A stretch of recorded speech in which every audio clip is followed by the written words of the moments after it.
Tell me you love me. So this assassination attempt leads us to the completely and utterly implausible and stupid plot of the movie. That Anakin must take Padme to her homeworld in order to protect her. Seriously, it's so dumb it's like some kind of... For one, Obi-Wan knows that Anakin's kind of crazy in love with her, so you'd think he'd suggest that they send Padme off with the guy that looks like a squid. You know, that guy. And they don't call him Kit Fisto, because he's into chicks, if you know what I mean. So then the Jedi Council, for no logical reason at all other than to maintain the plot, they think Anakin's ready and that he should go with Padme. Escort the senator back to her home planet of Naboo. She'll be safer there. Two young star-crossed lovers should go on this romantic getaway, when romance and love is forbidden and leads to the dark side. Fuck it. Oh wait, I guess Palpatine was the guy that initially suggested the idea, so he might have been like using a trick on him or something. You know, his grand plan was to cloud all their judgment and trick them into letting Anakin go with her, because he knew he was gonna fall in love, get Padme pregnant, then have premonitions of future pregnancy complications resulting in her death, so that Palpatine could tell Anakin that he can use the dark side to save her, so that Anakin could become Darth Vader and help Palpatine rule the Empire. You'd think if this guy could see that far into the future, he just picked a lot of those numbers. Maybe that's how he paid for the clones. Well, wait, if that were the case, fuck it. Hey, anybody want to help me milk my cat?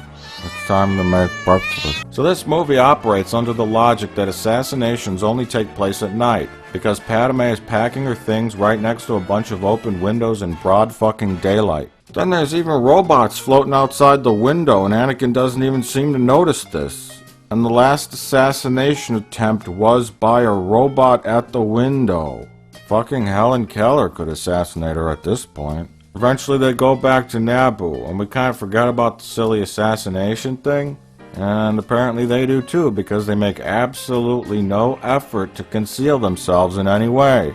She might as well paint a target on her face. You know, if she's so safe on Naboo, then why didn't Anakin just drop her off and come back? I think it's pretty naive to assume that whoever this assassin is couldn't figure out that they went back to Naboo after he sees that Jar Jar Binks has replaced Amidala in the Senate. Then he could just find them and take his time and shoot her when they're, say, sitting in an open field.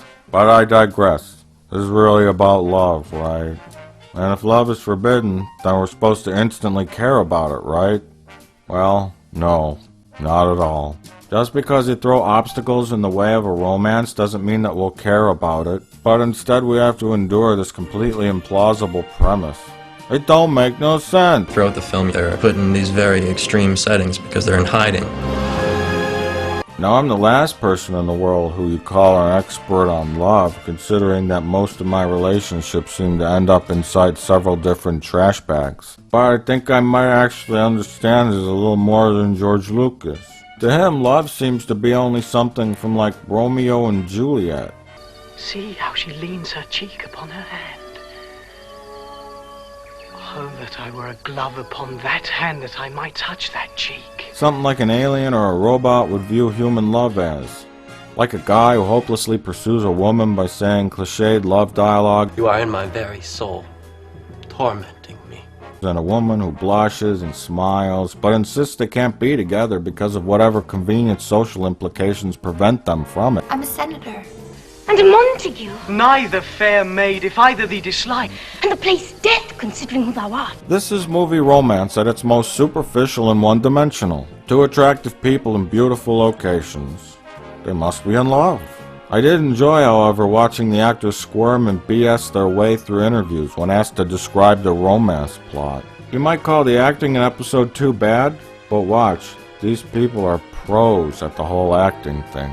She really struggles with sort of the career versus romance issue. You see, the thing is that both characters have no reason at all to love each other, other than the fact that they are simply physically attracted to each other.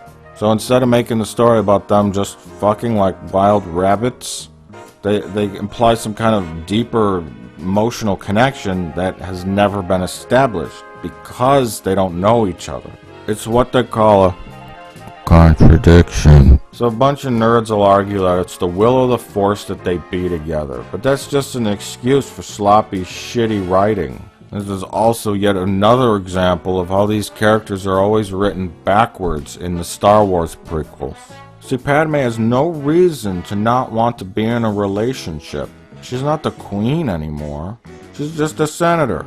She should be on the prowl for some action on the side. Edward style, baby. And Anakin should be trying to keep his composure and stick with what he had just been taught for the last 10 years. Maybe be somewhat resistant at first. I don't know, it just seems to make more sense that way.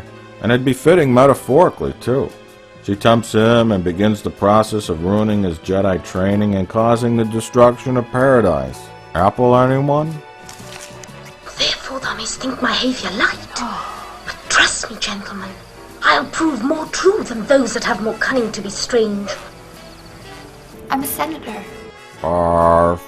But, while Padme is supposedly against them falling in love, she allows for them to take romantic walks along scenic vistas, dine in elegant settings, frolic in the fields, and roll around with each other in the grass. Then she wears sexy, revealing clothing, oftentimes in front of a fireplace, exposing the contoured details of her sexy-ass body and titties. I still can't decide if this is the worst screenwriting ever, or if this girl is the biggest galactic cock tease since Anjum. It's almost comical how all this is played out. These characters are so flat and uninteresting, and Lucas doesn't seem to know how to write dialogue between two real people. I wish that I could just wish away my feelings. That we basically have to be told that they're in love. We can't actually experience it or feel it because I suspect he doesn't know how to convey it. They're both attractive people and smile a lot. They're in love. They rode in on a space gondola, just like in Venice, the most romantic city on Earth. They're in love. There's no substance to any of this.